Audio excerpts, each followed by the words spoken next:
Боже, як же щаслива ваша жінка? Ти думаєш, зі мною Я просто? Ніфіга зі мною не просто. Ну, все одно, Я можливо, дуже, так, але почуй, я ж щирий, я перш за все чесний з собою і з усім світом. Та?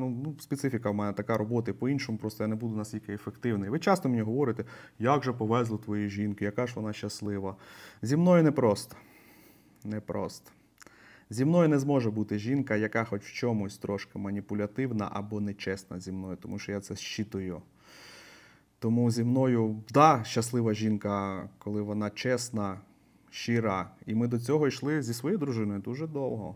Думаєш, їй зі мною просто було? Ні. Коли вона усвідомила, з ким вона живе, і в чому вона еволюціонувала і трансформувалася, от тоді у нас відбувся новий етап наших відносин. Вона теж психолог, вона теж багато років працювала над собою, в чомусь, я багато в чому її витягнув. Але зараз, так. Але не завжди так було.